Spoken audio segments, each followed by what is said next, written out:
Nous accueillons maintenant Monsieur Marc Louaille, qui est architecte des bâtiments de France de la Nièvre. Et dans ses fonctions, il a également la charge d'être conservateur de cette magnifique cathédrale Saint-Cyr et Sainte-Julite. Monsieur l'architecte, nous allons parler et détailler ce soir cet immense chantier, ce chantier hors norme de la restauration de la cathédrale Notre-Dame de Paris. La cathédrale dans laquelle nous sommes a une très longue histoire, a elle-même subi d'importants dommages après un bombardement en 1944. Est-ce qu'on peut faire un parallèle un petit peu entre les deux chantiers ? Oui, bonsoir à tous. Effectivement, je vois beaucoup de similitudes entre le drame qui s'est produit à Notre-Dame avec cet incendie et l'histoire de la cathédrale de Nevers.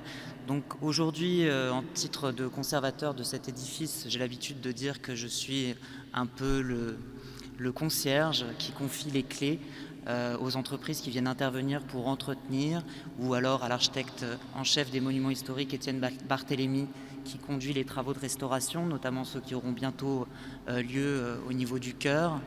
Mais ceux qui connaissent l'histoire de la cathédrale savent qu'effectivement elle a subi un traumatisme très important. Dans la nuit du 16 au 17 juillet 1944, la cathédrale a été bombardée. 3 bombes sont tombées, une dans l'axe du chœur et 2 sur les chapelles au nord, et ont laissé la cathédrale dans l'état que vous allez pouvoir constater sur les photos qui ont été prises au lendemain du bombardement par le photographe Pierre Prémery. Donc inutile de vous dire que c'est évidemment le cauchemar du conservateur que de retrouver son édifice dans un état pareil. Et voilà, en préparant cette conférence... Ah, pardon. Ah oui, d'accord. Excusez-moi, je ne savais pas qu'il fallait que je passe les images. Donc voilà, l'état après le bombardement que vous avez ici, donc la cathédrale entièrement ruinée. Et voilà, en préparant cette conférence, j'ai recherché un ouvrage qui ferait un peu la synthèse, non pas forcément du bombardement, parce qu'on en parle effectivement beaucoup, mais de sa reconstruction. Donc on aurait parlé notamment de l'architecte des bâtiments de France, Jacques Ratier, qui dès le lendemain du bombardement, en fait, a mis l'édifice sous étai. Donc voilà, là vous avez également la charpente donc pour faire un parallèle avec Notre-Dame. Et les étais, ce sont ces grands échafaudages en bois qui viennent, consolider les parties maçonnées qui pouvaient encore l'être. Ou alors on aurait parlé également des architectes en chef des monuments historiques, Eugène Chaliot et Pierre Lablaude, donc, qui ont été les 2 architectes qui ont essentiellement reconstruit la cathédrale sur un chantier qui a duré plus de 20 ans, donc c'est une longue période. Et on aurait pu parler aussi de ces fouilles archéologiques qui ont eu lieu, parce qu'effectivement, à la faveur du bombardement, on a pu mener des fouilles, notamment de 1949 à 1951, sous la supervision de René Louis et de Jacques Palais, et qui ont en fait cherché à répondre à cette question essentielle qui est de savoir est-ce que la cathédrale ici à Nevers est orientée ou occidentée. Alors c'est peut-être une question que vous vous êtes posée.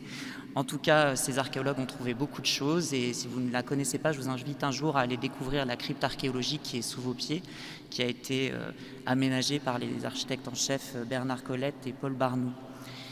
Alors on aurait pu aussi parler des points de doctrine, parce qu'il y en a eu aussi ici à la cathédrale de Nevers. On trouve une littérature assez abondante, notamment sur les vitraux. Donc on peut comprendre pourquoi, on les voit aujourd'hui.